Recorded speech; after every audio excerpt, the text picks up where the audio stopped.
Փարիզն արթնացավ հերթական ցնցումներից։ Հոկտեմբերի 19-ի վաղ առավոտյան մի խումբ դիմակավորված գողեր բառացիորեն վայրէջք կատարեցին Լուվրի վրա։ Կռունկի օգնությամբ նրանք ներխուժեցին աշխարհի ամենահայտնի թանգարան եւ ընդամենը մի քանի րոպեում հափշտակեցին ֆրանսիական վերջին կայսերական ընտանիքի անգին թագավորական զարդերի հավաքածուի մի մասը։ Մի քանի րոպե եւ պատմությունը կրկնվեց։ Ֆրանսիայի մշակութային սրբությունները կրկին անպաշտպան էին։ Լուվրում կատարված գողությունը հարձակում է մի ժառանգության վրա, որը մենք փայփայում ենք, քանզի այն մեր պատմությունն է։ Մենք կգտնենք գործերը եւ հանցագործները կենթարկվեն պատասխանատվության։ Ամեն ինչ արվում է դրան հասնելու համար։ Փարիզի դատախազության ղեկավարությամբ։ Լուվրի նոր վերածնունդ նախագիծը, որը մեկնարկել են հունվարին, նախատեսում է ուժեղացված անվտանգություն։ Այն կլինի մեր հիշողությունն ու մշակույթը կազմող ամեն ինչի պահպանման ու պաշտպանության երաշխավորը։ Գողությունը տեղի է ունեցել մոտավորապես ժամը 9:30, երբ թանգարանը նոր էր բացվում այցելուների համար։ 4-5 հոգուց բաղկացած դիմակավորված խումբը, որոնցից ոմանք քողարկվել էին շինարարական աշխատողների բաճկոններով, օգտագործել են վերամբարձ կռունկ Սենագետի կողմից, որտեղ վերանորոգման աշխատանքներ էին ընթանում։ Նրանք կոտրել էին առաջին հարկի Ապոլոնի դահլիճի տանիքի պատուհանը,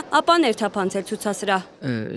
Գողերն օգտագործել են կռունկ, ապա կոտրել են ցուցափեղկերը։ Քրեական հետախուզության բաժինը ենթադրում է, որ գողությունը պատվիրված է եղել։ Այս ենթադրությանը նպաստում է փաստը, որ գողերը չեն արգրավել թանգարանի մյուս անկին նմուշները 60 միլիոն դոլար արժողությամբ։ Մինչև ժամը 10-ը հանցագործները հասցրել են գողանալ 9 թանկարժեք արտեֆակտներ, այդ թվում Մարի Ամելիե թագուհու թագն ու վզնոցը, կայսրուհի Մարի Լուիզայի շղթան ու երկնագույն մարգարտաշատ զարդերը, ինչպես նաև կայսրուհի Եվգենիայի ականակուռ ապարոշն ու արքայական արարողակարգի զարդեր։ Ըստ Ֆրանսիայի մշակույթի նախարարության, գողացված զարդերի ընդհանուր արժեքը կարող է կազմել տասնյակ միլիոնավոր եվրոներ։ Լուվրի ղեկավարությունը նախկինում, դեռևս 2 տարի առաջ, մտահոգություն էր հայտնել թանգարանի անվտանգության մակարդակի վերաբերյալ։ Նրանք դիմել էին ոստիկանապետին, խնդրելով գնահատել անվտանգության ռիսկերը, քանի որ ժամանակի ընթացքում վտանգները փոխվել են եւ հանցագործներն ավելի պրոֆեսիոնալ են դարձել։ Գողությունից հետո հանցագործները մոտոցիկլետներով փախուստի են դիմել ու թաքնվել, իսկ կայսրուհի Եվգենիայի ականակուռ թագը, որը վնասվել էր փախուստի ճանապարհին, գտնվել է թանգարանի մոտակայքում։ Միլիոնավոր զբոսաշրջիկների համար, որոնք Ֆրանսիային ժամանել Լուվրը տեսնելու երազանքով, այսօրը դարձավ հիասթափություն։ Թանգարանը փակվել է բացառիկ հանգամանքներից ելնելով, իսկ այցելուներն անհապաղ տարհանվել են։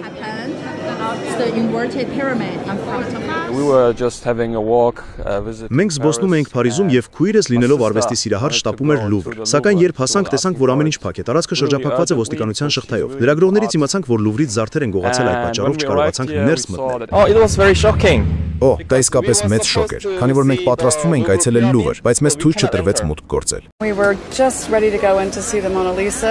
Մենք հենց նոր պատրաստվում էինք մտնել Մոնա Լիզայի դահլիճ, երբ մեզ արագորեն դուրս հանեցին պատկերասրահից եւ իջեցրին թևավոր Նիկեի հայտնի արձան մոտով։ Մեզ ուղղորդում էին դեպի ելք եւ միայն հետո հասկացանք, որ տարհանում են ողջ թանգարանը։ Պահակին հարցրինք, իսկ նա ասաց, թե տեխնիկական դժվարություններ ունենք։ Լուվրից նոր հափշտակությունը ոչ միայն հանցագործություն է, այլև մշակութային համակարգի ցավալի ձախողում։ Թանգարանի պատմությունը լի է նման դրվագներով։ 1911-ին Մոնա Լիզայի գողությունը, 1976-ին Կարլոս 10-րդ թագավորի դաշույնը, որը մինչև օրս չի գտնվել։ Հատկապես Դա Վինչիի խորհրդավոր ժպտացող կնոջ նկարն է բազմաթիվ փորձությունների ենթարկվել, աղաթթվով, ներկով, բաժակով, նույնիսկ տորթով հարձակման, եւ այդ ժամանակներից թաքցվել է զրահապատ ապակու հետևում։ 1988-ին հափշտակվեց Ժան-Բատիստ Կամիլ Կորոյի արժեքավոր կտավը, որը երկար ժամանակ համարվում էր Լուվրի վերջին մեծ գողությունը, եւ ահա գրեթե 4 տասնամյակ անց պատմությունը կրկնվում է։